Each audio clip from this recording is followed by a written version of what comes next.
Bonjour Betty de Russe, vous êtes peintre depuis de nombreuses années et vous créez une abstraction qui séduit un large public. Vous avez déjà présenté votre peinture et fait diverses expositions dans le monde, aux États-Unis, dans plusieurs pays d'Europe, ainsi qu'en Chine. Vous avez beaucoup voyagé, Betty de Russe. Vous connaissez l'Amérique latine aussi, l'Argentine, le Brésil, le Mexique. J'aimerais vous poser une première question, Betty de Russe. Cela est-il important pour une peintre de voyager à travers le monde comme vous le faites? Précisons que vous vivez en France, dans le sud-ouest, près de Toulouse. Bonjour, Monsieur Antolini. Tout d'abord, je tiens à vous remercier pour votre accueil et cette présentation. Pour répondre à votre question, ou bien sûr, c'est primordial pour une peintre de voyager, de voir d'autres pays, d'autres cultures. Lorsque je peins, la plupart du temps, des souvenirs de ces voyages remontent en moi, reviennent jaillir sous mes pinceaux. Betty de Russe, quel a été votre itinéraire? C'est tout un parcours qui m'a amené du figuratif jusqu'à l'abstrait. J'ai commencé à l'école des Beaux-Arts de Toulouse, très jeune, à l'âge de 17 ans. J'ai suivi les cours pendant 3 ans. J'ai emmagasiné des enseignements artistiques. J'étais dans une phase de construction. Il me fallait laisser pour plus tard mes impulsions esthétiques. L'art contemporain était en pleine extension à ce moment-là. Nous étions dans les années 60, en effet. Il y avait une grande évolution dans tous les domaines, dans l'art. Énormément. L'imagination créative, la création contemporaine avançait beaucoup, non seulement aux États-Unis, mais aussi en Europe, en France. Comment avez-vous ressenti ces années-là? J'assistais à cette évolution de l'art comme toute jeunesse de cette époque. On vivait dans cette ambiance à ce moment-là. Ça faisait tout simplement partie du monde qui nous entourait. Mais mon objectif principal, à ma sortie des Beaux-Arts, c'était de trouver d'abord du travail. J'ai été employée comme styliste de mode dans la couture. J'ai pu me consacrer plus entièrement à la peinture à partir des années 70. À la peinture figurative. Mais si j'admirais les peintres abstraits comme Georges Mathieu, j'avais chez moi d'ailleurs 6 lithographies de cet artiste. À cette période, j'étais dans le figuratif. Vous avez été peintre figurative d'abord?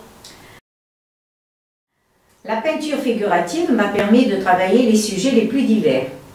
Des natures mortes au paysage, mais en fait, progressivement, je me sentais limitée de plus en plus dans le figuratif. Les sujets que je peignais me convenaient bien. Je n'éprouvais pas une sensation de plénitude. J'avais l'impression de n'avoir pas tout dit. Betty de Russe, comment avez-vous franchi le pas vers l'abstrait, vers l'abstraction? Je suis arrivée à l'abstraction après une période de peinture figurative. Cela a été une évolution qui m'était nécessaire. Je sentais le besoin de sortir des limites du figuratif, de la présentation visuelle, du paysage, le besoin d'une autre façon de peindre la nature. Je voulais peindre autrement, rajouter plus de ressenti, exprimer plus, beaucoup plus. C'est pour cela que je me suis tournée complètement vers l'abstrait à partir des années 90. Comment cela s'est passé techniquement? Au moyen de différentes techniques, encre, huile, acrylique, j'ai longtemps privilégié les encres, les techniques mixtes sur papier. J'aime les capacités de fusion des encres entre elles, leurs nuances diaphanes. L'abstrait me permet d'aller plus loin, par une autre forme de langage. J'arrive à exprimer plus, directement mes sentiments, mes sensations. La couleur est devenue pour moi le vocabulaire de mon monde intérieur. On peut admirer aujourd'hui dans votre œuvre abstraite 3 thématiques principales. Tout d'abord, une abstraction ouverte, pourrait-on dire, souvent en composition. Ensuite, une abstraction plus thématique, avec des paysages terrestres abstraits, les paysages et terres intérieures, et les paysages maritimes abstraits, la mer et les rivages.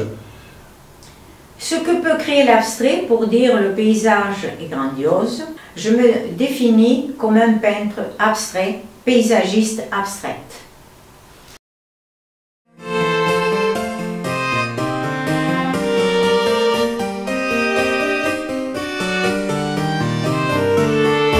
Pouvez-vous me parler de votre démarche artistique se rapportant à votre abstraction en composition libre ou ouverte? Ces compositions sont pour moi un moyen d'exprimer ma vision de l'abstraction dans une liberté d'expression de mes ressentis. J'exprime mes sentiments les plus variés sur des thèmes ou sur des sujets qui m'ont le plus touché. Mes compositions sont chacune libres dans leur grammaire, dans leur sens aussi. Je m'attache à jouer avec les couleurs, les espaces, les graphismes, les formes.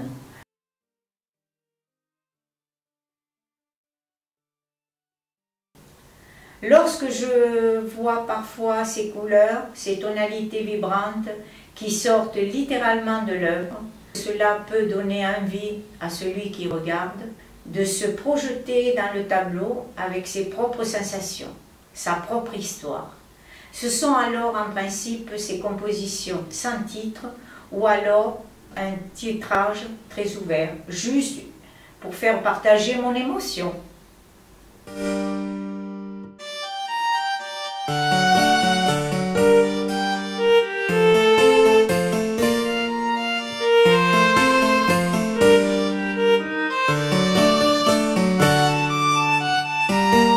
Vous aimez la nature, Betty de Rus? Parlez-nous de vos paysages terrestres abstraits. Le paysage pour moi est la rencontre avec la nature. Quoi de plus beau? Avec l'abstrait, je vais plus loin que mes limites, de ce que je peux voir. Je peux mettre en couleur l'âme du paysage, ses mystères et ses secrets. La nature, les paysages, l'intérieur des terres sont prestigieux. Ils ont toutes les couleurs, du bleu au rouge, du vert au jaune. Il y a infinité de nuances, de tons vifs et tranchés aussi. Des lignes avec toutes sortes d'épaisseurs, des graphismes extraordinaires, des signes et des formes étranges. Si on sait bien regarder, c'est cette variété de formes, de couleurs, d'éclats. Ces teintes diaphanes, il y a l'équilibre naturel des volumes, des douceurs de courbes. J'essaie de rendre au spectateur, dans mes œuvres, ce que j'ai pu capturer de beau pour le transmettre dans mon tableau. Comment vous y prenez-vous? Y a-t-il un secret pour réussir un paysage abstrait? Pour faire passer des sentiments du paysage dans l'œuvre, il faut d'abord s'en imprégner. Vivre et fusionner avec le paysage. Il faut prendre le temps de regarder la nature. Sa beauté vient vers le peintre. Les choses se font d'elles-mêmes. Au cours de nombreux voyages, j'ai vu des milliers de paysages incroyables, tous différents. Des végétations, des fleurs, des arbres, des lumières. Ce n'était jamais pareil. De l'Asie à l'Amérique, de l'Afrique à l'Europe, j'ai compris une chose: si l'on veut peindre un paysage au plus près de sa réalité, de sa vérité, il faut l'aimer, le peindre avec son cœur. Dans le paysage, cherchez-vous à aller au-delà du visible par la peinture abstraite? Il y a dans le paysage quelque chose de supérieur qui nous dépasse. La nature est intemporelle. Elle existait avant nous, existera après. Peindre la nature est pour moi plus qu'une joie. C'est comme un honneur. Et je peins le paysage en adaptant, interprétant ce que je vois, ce que j'ai vu par la couleur, les lignes. J'essaie de restituer un témoignage personnel, J'essaie de peindre un rapport de ressenti entre le visible et mon émotion. C'est à cela que j'aime l'abstraction. Elle me permet de me dépasser. Je peins avec mes yeux et avec mes sens.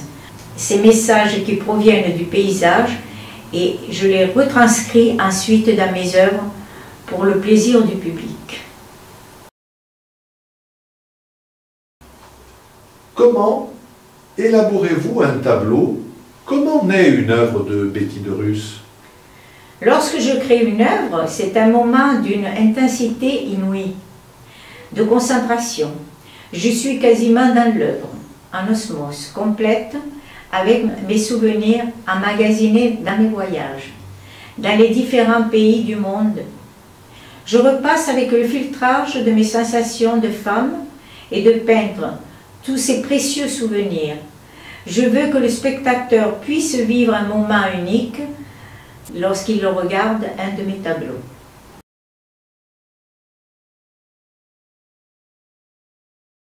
Vous peignez parfois des cavités rocheuses, de profondes grottes en abstraction.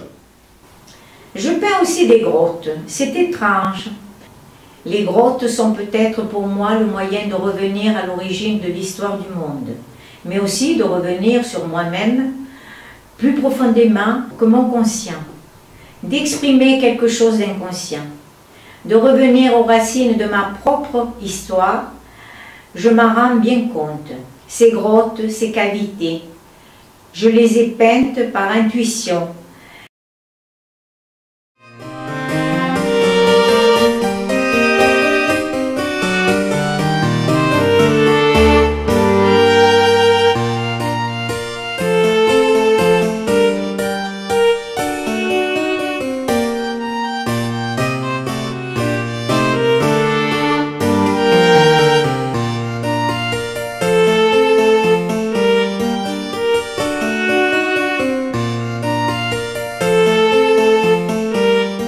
J'ai été honorée et surprise un jour d'apprendre que les sujets de ma peinture rejoignaient certaines réflexions du célèbre philosophe Gaston Bachelard.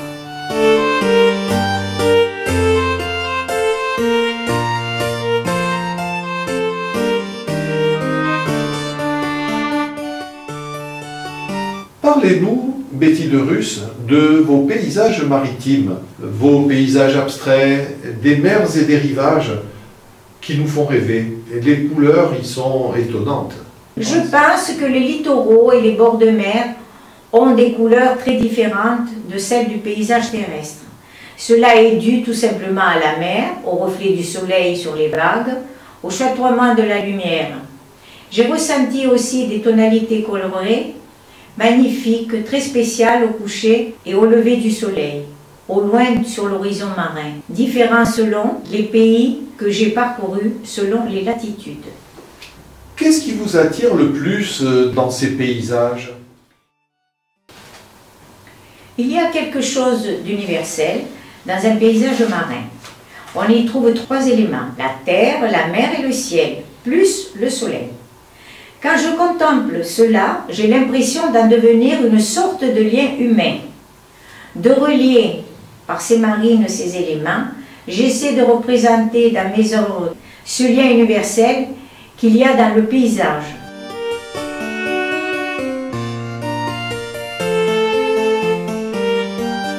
On doit préserver la nature.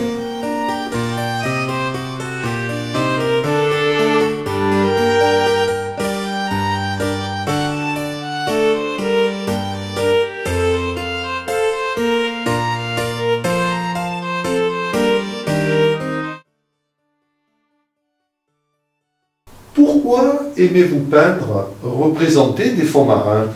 Lorsque je peins, c'est tout ce qui est en moi, au fond de moi, qui sort sous mes pinceaux. C'est aussi le questionnement de ce qui se cache sous la surface de cette étendue d'eau.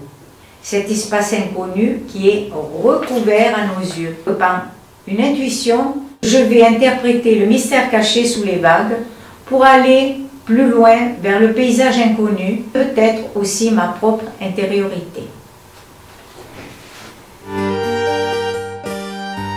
Que donneriez-vous comme conseil à des peintres qui veulent peindre de l'abstrait, des paysages en abstraction?